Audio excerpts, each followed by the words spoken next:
আমরা পারি, আমরা পারি। পারবো বাবা, আমি পারবো। সদাগর মহাশয়, বধূমাজি বলছে তোমার কি বিশ্বাস হয়? ও সদাগর মহাশয়, আমার কিছুটা বিশ্বাস হয় সদাগর মহাশয়। তার কারণ এই হতভাগী মা বেহুলা তপ্ত জলে লোক আমায় সিদ্ধ করেছে। আর একদিক দিয়ে বিশ্বাস হয় এই মা বেহুলা শ্রেয়া মণ্ডপের তরে লক্ষ্মীপুত্রকে পুনরায় বৃন্দাবন করেছে সদাগর মহাশয়। আমার মনে পড়েছে আমার বধূরা ওর অসত্য সাধনে করেছে। বলো মা, ট্রেনে নিল খাই আমার আমার নামের তলে ফলে পড়েছিল। সেদিন তুমি কালী দাহ পুজো আমার লোখাইকে ফিরিয়ে দিয়েছিলে। বলো মা, এই সর্বহারা একজন বাবাকে ফিরিয়ে দিতে পারবি? ফিরিয়ে দিতে পারবি তোর সন্তানকে? এই যে তোমার চরণ দুটি যদি আমার মাথায় থাকে গো, তাহলে আমি অবশ্যই অবশ্যই পারবো বাবা। মা, ওরে পিতা মাতার আশীর্বাদ সন্তানের মাথায় সর্বদাই থাকে মা। বলো মা, তুমি যে দেবপুরে যাবে তোমার কি কি দ্রব্য লাগবে মা?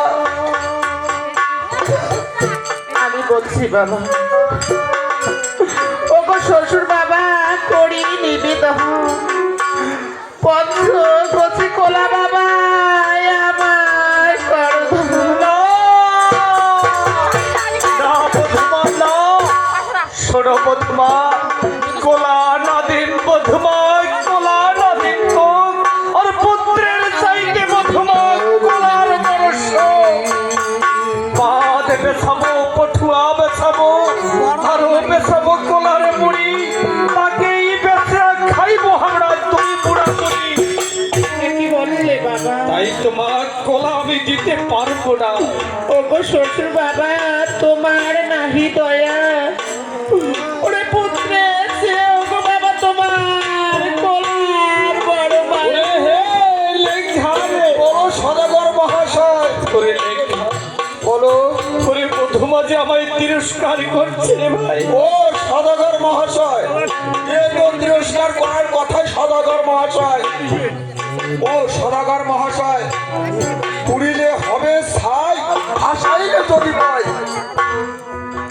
ও সদাগর মহাশয়, পুত্র হেন ধর সাধু পলাক্কায় বসে পুত্রের মতো ধন্যায় সাধু এই জগতের ভিতরে। তুমি ঠিকই বলেছ। বলো বধূমা, তবে আর কি কি লাগবে মা?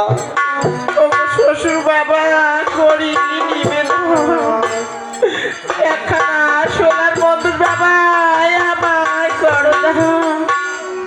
তবে আর কি লাগবে? ওগো শ্বশুর বাবা, করি নিবেদন একটা কুকুরা পাখি বাবা আমার করো।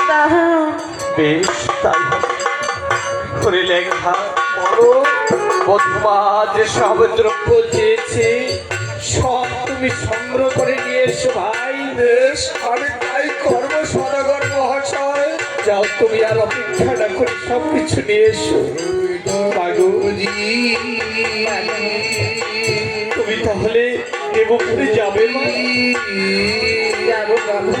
বেশ, তবে তুমি এত বড় মন স্থির করেছো, আমার কাছে আগে বিদায় নয়, আগে তোমার শাশুড়ি মার কাছে বিদায় দিয়ে আসো, তবে তো আমি তোমাকে বিদায় দিতে পারবো। আমি তাই দেখছি বাবা।